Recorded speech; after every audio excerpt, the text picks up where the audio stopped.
Hello, wonderful readers of the Booksessed channel. I feel like we've gotten off to a really bad start. Let's start again. Hi guys, I'm Jamie, and I am going to be here on Tuesdays.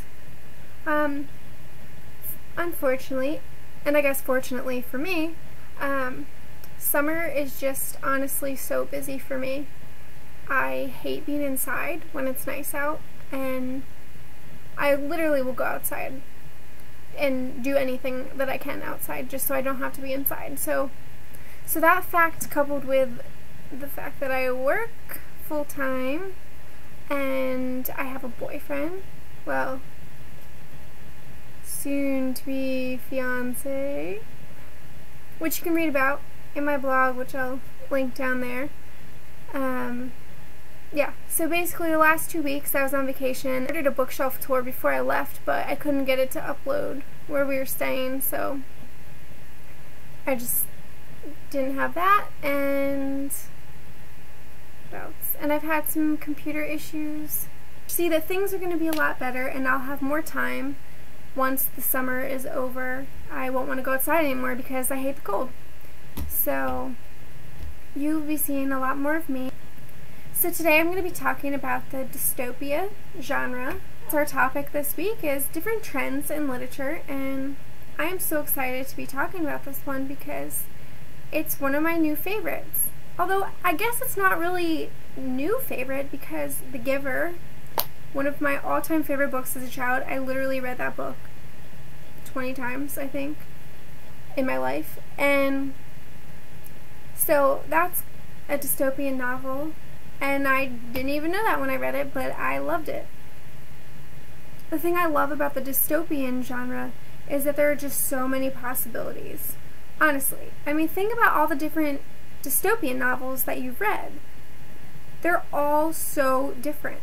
And, I mean, basically what a dystopia is, for those of you who aren't really familiar with it, it's basically a futuristic society that has degraded into a repressive and controlled state, often under the guise of being a utopia.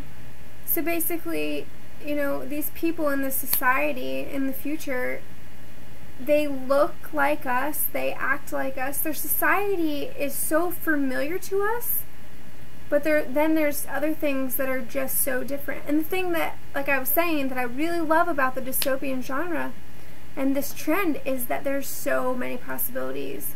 There's, genetic mutations, things like Wither. In Wither, that's really based on the fact that there's some serious mutations. Or there's government repression like that of the Hunger Games, or Delirium.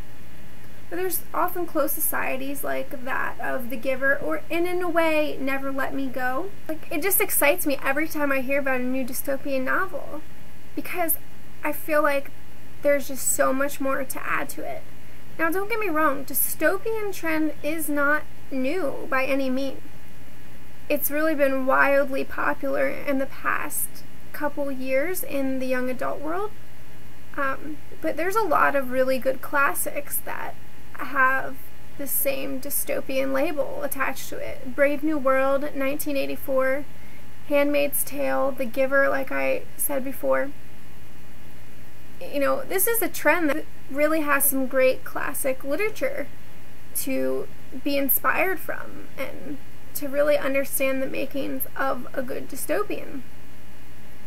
And I also love that it seems that there are so many different tones that can be set to these dystopian novels. You have something that just overall, with Wither, it just seems so dreary and just sad. I mean, just gray, like a gray world. And then you have a world like the Hunger Games, where it just seems like it is a ticking time bomb. It's exciting, it's thrilling.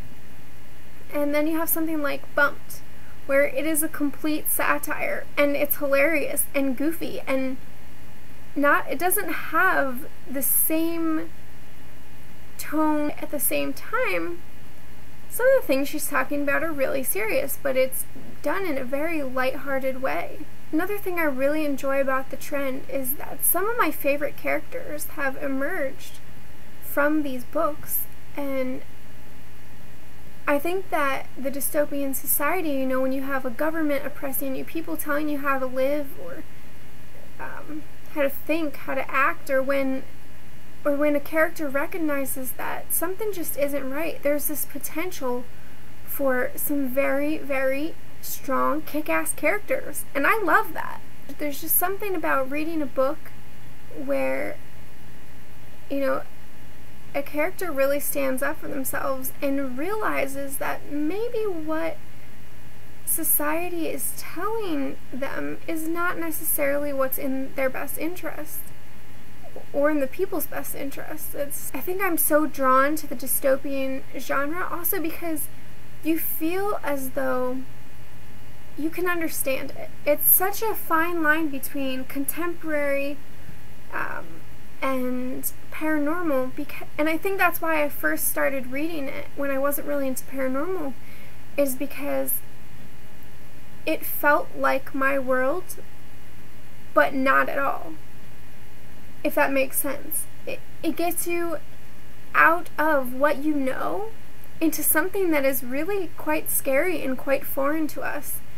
And I think that is what ends up being so disturbing or thought-provoking in some of these books, is that we can really see some of these situations playing out, and it feels like a world we know, but one that has definitely gone down a path that we wouldn't ever want to go down, and we would hope that our world would never go down.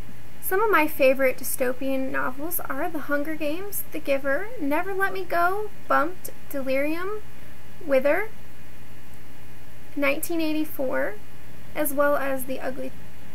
So I'd really love to know what some of your favorite dystopian novels are, and just your general thoughts about the trend. Do you think that it's here to stay for a while? Or do you think it's just going to be so overdone at some point soon, because as things like the vampire trend were? I'm hoping that it's not one of those genres that I get sick of, because there's really a lot of great things in it, and I really enjoy the fact that, you know, it's somewhere in between real life and paranormal, even though I do read paranormal now. But I think that it will stay around for a long time, as it already has been a long time, and I think that with the fact that there's so many endless possibilities, I think authors will really get creative, and obviously there will be those authors who just piggyback on Hunger Games and are just in it to make some quick cash. But overall, I think that the genre will really see some great new classic books for the future. Alright, I will see you next week. I promise, hold me to it. If not, I don't know what my punishment should be. Yeah, that's something. If I'm not here next Tuesday, put your ideas for punishment down in the little comment section, and then I will do what you say I must do, no matter how ridiculous or insane it is. Anything. So I'd really love to see what you guys have in store for me for punishment. Yeah. Bye.